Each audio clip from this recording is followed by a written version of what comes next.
Good morning. আজ হচ্ছে Sunday, আর Sunday মানেই ফান্ডে। আর সত্যি সত্যি আজকাল আমাদের দিন যা যাচ্ছে না, ফান্ডেই যাচ্ছে। কালকে এত সুন্দর সুন্দর টিভিতে নিউজ দেখছি না, হেভি লাগছে। দারুণ খেলা হচ্ছে, দারুণ খেলা আমাদের জমে গেছে। সব ক্রিকেট যা খেলা হচ্ছে না, দারুণ, তাই না? ক্রিকেট খেলা হচ্ছে সব জনতার সাথে, আর বিশেষ বিশেষ মানুষদের সাথে ক্রিকেট খেলা হচ্ছে। হেভি লেগেছে, পুরো জনতা খাচ্ছে। সব থেকে হেভি লেগেছে ওই ছেলেটা যখন ওই ঢিলটা ছুড়লো না, একেবারে ইসে গিয়ে লাগলো, মুখের ওই এটার মধ্যে গিয়ে, হেলমেটটাতে গিয়ে লাগলো। উফ, দারুণ, এত সুন্দর বলিং, ফাটাফাটি। আমাদের আমাদের ফুল এন্টারটেন চলছে। আমাদের বলে না, আমাদের এটা সকলের, মানে মুখে মুখে সব চলছে বাঙালিদের। খুব আনন্দ সবার, যে এরকমই যেন হয়। আর কালকে কি ছিল জানো? শনিবার ছিল। শনিদেব একেবারে ওকে নিয়ে ফেলেছে, একেবারে যাও জনতার সামনে চলে যাও। খুব মজা লেগেছে, খুব মজা লেগেছে। এরকম ডিসিশন নিতে হবে, জনতার সামনে এরভাবে চলে যেতে হবে, আর জনতা তোমাকে খেলা দেখিয়ে দেবে। ক্রিকেট খেলা হেভি হেভি হয়েছে, দারুণ দারুণ। আমাদের খুব মজা লাগছে এখন। তো যাই হোক, সকাল সকাল খুব আনন্দই লাগছে না তো। সকালবেলা আমি তো ফোন খুলে খুলেও দেখছি যে কি সুন্দর করে খেলা হচ্ছিল, ক্রিকেট খেলা, দারুণ লাগছিল। তো যাই হোক, আজকে সকাল সকাল এত আনন্দ, তার মাঝখানে আজকে মাটন হচ্ছে আমাদের বাড়িতে। তো দুপুরবেলা মাটন খাওয়া হবে। তো সকালবেলা একদম সিম্পল চা, আজকে মুড়িটাও দেখো ছোটো বাটিতে মেখেছি, আর তার সাথে খাবো কেক। এই যে সকালবেলা উঠে জাম খেয়েছি, জাম, ভরভরকে জাম। এখন আমাদের বাড়িতে প্রচুর জাম রয়েছে, জাম খাওয়া হচ্ছে।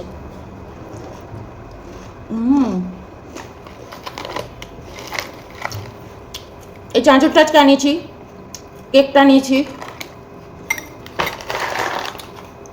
এই চাঁচুরটা দিয়ে মুড়িটা মেখেছি। আর একটা জিনিসও আনিয়েছি, এটা হচ্ছে এটা হচ্ছে অ্যাপেল সাইডার ভিনিগার। অনেক আগে খেতাম, 24 সালে লাস্ট খেয়েছি, 25 সালে খাইনি, 26 সালে আবার আনালাম। এটা খাওয়া হবে। এটা খুবই ভালো কোম্পানির, খুবই ভালো। এটার মধ্যে জিঞ্জার আছে, টারমারিক আছে। আর তোমাদের বলে রাখি, অ্যাপেল সাইডার ভিনিগার আমি দিনের বেলা খাই না, মানে সকালবেলা আমি খাই না। আগেও যখন খেতাম রাত্রির বেলা খেতাম, কারণ বিকেলের পর তো আমাদের খাওয়া দাওয়া স্টপ হয়ে যায় বিকেল 4টের পরে। তো এর জন্য কি করি, আমি সন্ধ্যে 7টা 7:30টার সময়, তখন পেটটা একটু খালি খালি হয়ে যায়, তখন আমি এরকম 1 কাপ অ্যাপেল সাইডার ভিনিগার খাই। মানে তোমার জলের মধ্যে দিয়ে 1 চিপি, মানে এই চিপিটার 1 চিপি নিয়ে জলের মধ্যে গুলে উষ্ণ উষ্ণ জল খেয়ে নিই। কারণ আমি রাত্রির বেলায় ব্রাশ করে নিই, তো ওই কারণে রাত্রির বেলায় আমি খেয়ে নিয়ে ব্রাশ করে ফেলি। তাও ধরো আধ ঘন্টার মধ্যে ব্রাশ করে ফেলি। এতে কি হয়, অ্যাপেল সাইডার ভিনিগারটা সারা রাত্রির বডিতে কাজ করে, এমটি স্টমাক হয়ে যায়, পুরো বডিতে ভালো করে কাজ করে। আর সারা রাত আমার মানে দাঁতেরও কোনো সমস্যা হয় না, কারণ অ্যাপেল সাইডার ভিনিগারে কিন্তু দাঁতের সমস্যা হয়। তো যারাই অ্যাপেল সাইডার ভিনিগার খাবে, সঙ্গে সঙ্গে চেষ্টা করবে ব্রাশ করে ফেলার। এখন আবার এবছরে আবার নিয়ে এলাম, ভাবলাম না এবার আবার খাই। এখন না কি হয়, ঘরের মধ্যেই বেশিরভাগ সময়টা বসে থাকা হয়, বেশি নড়াচড়া পড়ে না। তারপরেতে এই ধরো ছাদে গেলাম, লিফটেই উঠে গেলাম, তো এতে কি হয়, বডিতে কোনো রকমভাবে যে চলমানতা সেটা খুব কমে যাচ্ছে। হ্যাঁ, আমি ফাস্টিংয়ে থাকি, এর জন্য খুব উপকার হয়। কিন্তু তাও আমি বলবো যোগা করা, এক্সারসাইজ করা। আগে তো গান চালিয়ে ঘরের মধ্যে ডান্সও করে নিতাম, আমি সিম্পল ডান্স করতাম, হিন্দি গান চালাতাম, ডান্স করতাম। এখন আর সেগুলো তো দেখছি খুব ল্যাথার্জিক লাগে, ইচ্ছে করে না করতে। তো এর জন্য ঠিকঠাকভাবে না একটা টক্সিন রিমুভ করার কিছু একটা খাওয়া খুব দরকার। ওই কারণে আমি অ্যাপেল সাইডার ভিনিগারটা নিয়ে এসেছি। আদারওয়াইজ ফ্রুটস খেয়ে আমি খুব উপকার পেয়েছি, খুব উপকার পেয়েছি। যবে থেকে আমি সকালবেলা ফ্রুটস খাওয়ার অভ্যেসটা করেছি, তবে থেকে আমার আর অ্যাপেল সাইডার ভিনিগারটা লাগেনি। আচ্ছা বলে রাখি, অনেকেই তোমরা এবার বলবে অ্যাপেল সাইডার ভিনিগার নয়, অ্যাপেল সিডার ভিনিগার, তাই তো? তো এরকম কোনো কথা নেই, তুমি দু রকমই ইউজ করতে পারো। কথা এখানে সবাই, ইভেন আমি যখন ডক্টরও আমাকে প্রথম প্রেসক্রাইব করেছিল, তখন উনি বলেছিলেন অ্যাপেল সাইডার ভিনিগার। যখন আমি ইভেন ইন্টারনেটেও শুনি অ্যাপেল সাইডার ভিনিগারই বলে, ঠিক আছে? তো মানুষে না বিভিন্ন রকম ওয়ার্ড এখন বিভিন্ন রকমভাবে উচ্চারণ করে, এত কিছু ধরা যায় না। আমরা যেরকমভাবে উচ্চারণ করতে কমফোর্টেবল হব, আমি সেরকমভাবেই উচ্চারণ করব। আর অ্যাপেল সাইডার বলি কি অ্যাপেল সিডার বলি, কোনো ম্যাটার করে না। তোমরা বুঝতে পারছো তো আমি কি বলতে চাইছি? ব্যাস, বুঝতে পারলেই হলো। সবসময় সব কিছু না কথা ধরবে না, আর একটা ওয়ার্ডকে অনেকে অনেক রকমভাবে ইউজ করে, অনেকে অনেক রকম উচ্চারণ করে তার। বলে দিলাম, যদি কিছু এসে যায় না, কিছু কিছু লোক আছে সারাক্ষণ শুধু ভুল ধরতে থাকে। এটা সিম্পল চ্যানেল, একদম সিম্পল।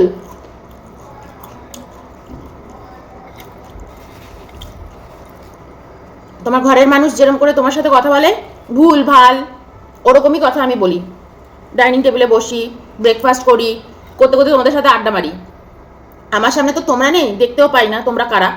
আমার সামনে শুধু একটা ক্যামেরা খোলা থাকে, তো ক্যামেরার সামনে বসে বসে আড্ডা মারি, কথা বলি। যখন তোমরা কোনো কমেন্ট করো তখন আমি বুঝতে পারি যে আচ্ছা এনারা আমাকে দেখে। তখন এক সময় খুব আনন্দ লাগে, এক সময় খুব দুঃখ লাগে যে এরকম মানুষ আমাকে দেখে, যারা দেখতে চাইছে না কিন্তু এসে শুধু আমাকে স্টাডি করছে, দুটো যাতে বাজে কথা বলতে পারে। তো এগুলো আমার কিছু এসে যায় না এখন। আমি শুধু ক্যামেরার সামনে বসেই কথা বলি, আমার ভালো লাগে, আমার ভালো লাগে, আমি এটা করি, তাই না? ইউটিউবের জগৎটা হচ্ছে এন্টারটেনমেন্টের জগৎ, চাকরি নয়। এটা এন্টারটেনমেন্টের জগৎ। তুমি চাকরি করছো, তারপরে তুমি ইউটিউব করতে পারো। আপনি কিছু করেন না, করি, তারপর ইউটিউব করি, তাই না?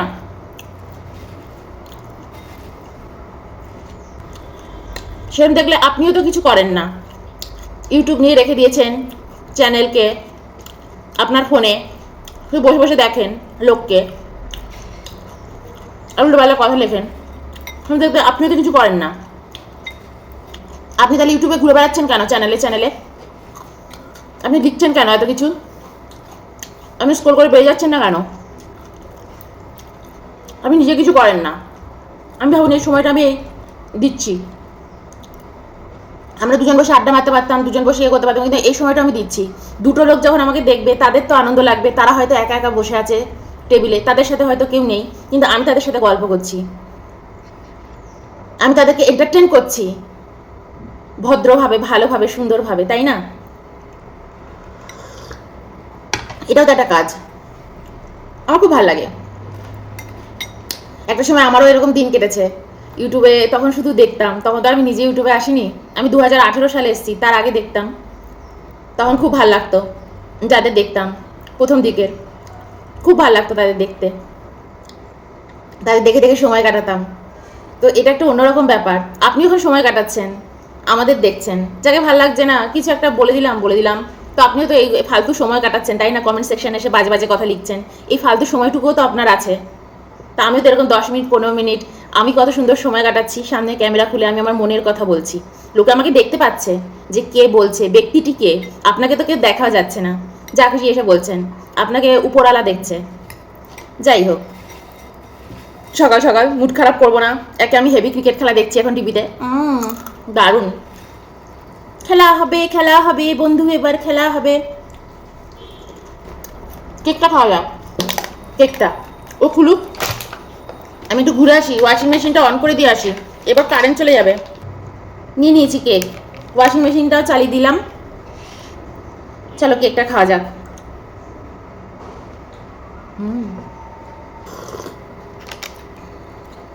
চাটা দারুণ খেতে।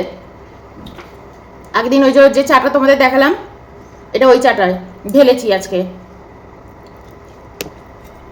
যারা কারাকটি খেতে খুব পছন্দ করো না, চাটা এনে খেও, খুব ভাল লাগবে। এর মধ্যে কোনো ফ্লেভার নেই, শুধু চায়ের ফ্লেভারই রয়েছে।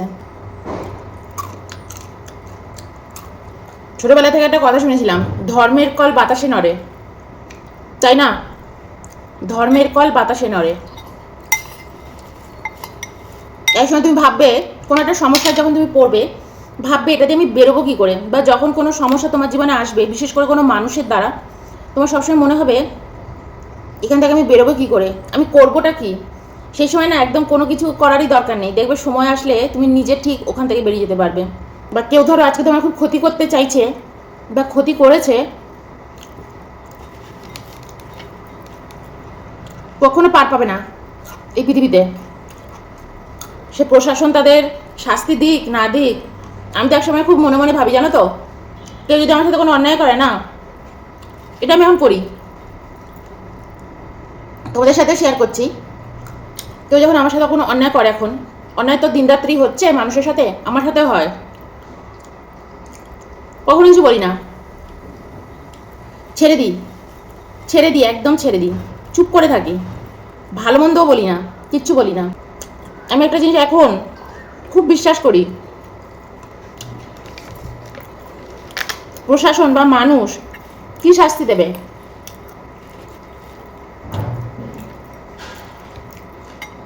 যখন উপরওয়ালা শাস্তি দেয় না, হেভি শাস্তি দেয়।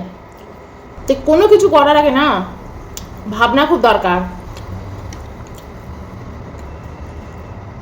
একটা কিছু বলে দিলাম, একটা কিছু করে দিলাম, আজকে আমার হাতে কত পাওয়ার, কত সম্পদ, যা কিছু করছি, এটা কিন্তু মন্ত্রী বা অন্য কারোর কথা আমি বলছি না, সাধারণ জনসাধারণকে তুমি দেখো, তোমার হাতে যে ক্ষমতাটা বেশি তুমি সেই ক্ষমতাটার অপব্যবহার করবেই করবে। আমাদের স্কুলের কিছু টিচার ছিলেন, তখন আমরা একদম ছোট স্টুডেন্ট, আননেসেসারি আসতেন, আননেসেসারি কিছু একটা শুনলো, পিটিয়ে দিল। তখন তো এইসব ছিল না যে গায়ে হাত তুলতে পারবে না, এই করতে পারবে না, ওই করতে পারবে না, বকে দিল, পিটিয়ে দিল, কুচবি একটা বলে দিল স্টুডেন্টদের। আজও কিন্তু তাদের কথা মনে আছে, আমার বিশেষ করে মনে আছে। মাঝে মাঝে ওনারা এখন ফেসবুকে দেখতে পাই,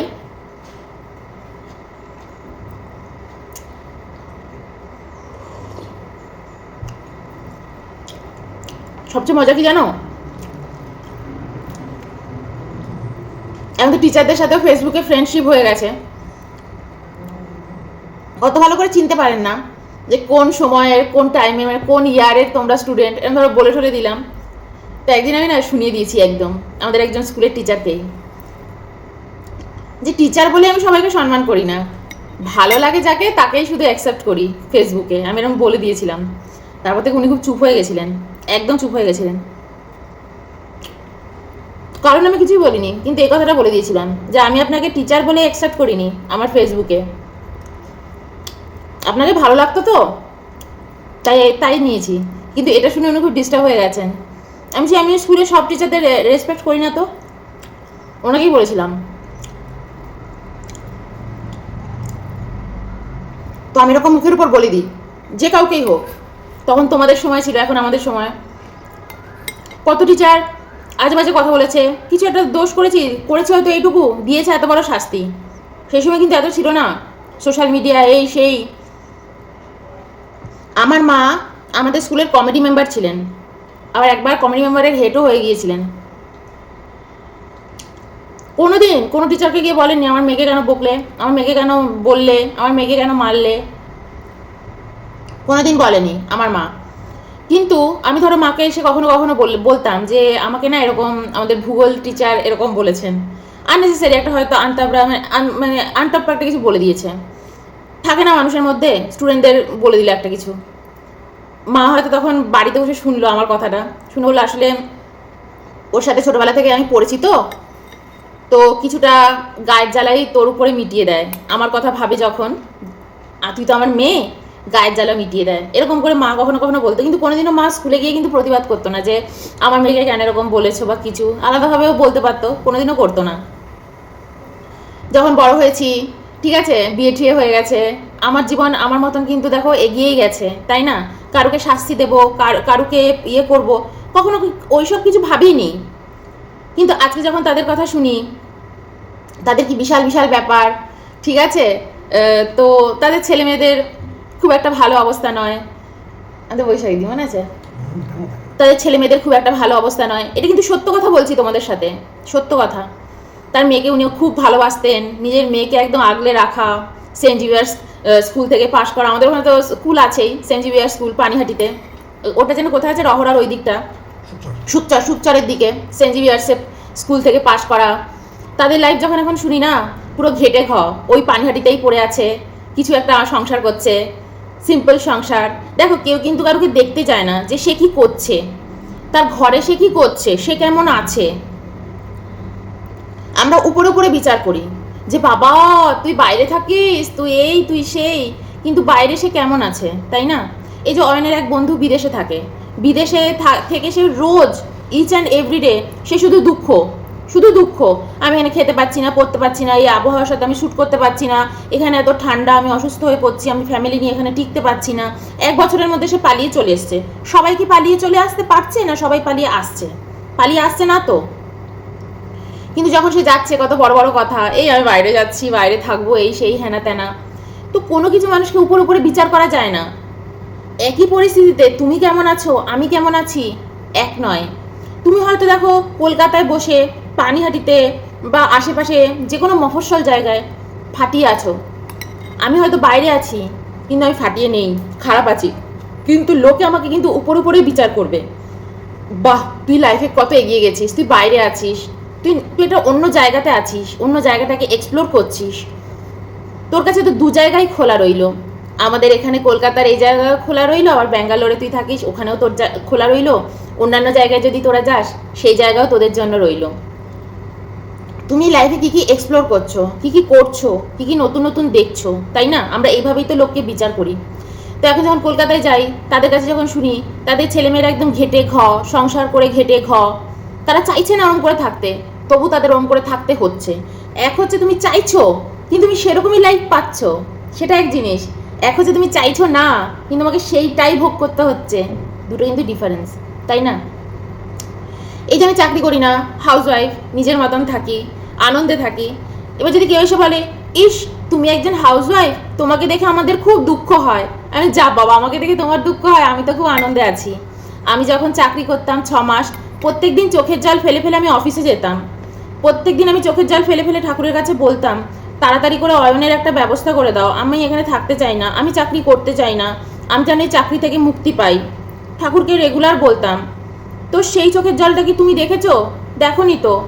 আজ আমি চাকরি করতে হচ্ছে না, নিজের মতন লাইফ কাটাচ্ছি, নিজের মতন ঘরে আছি।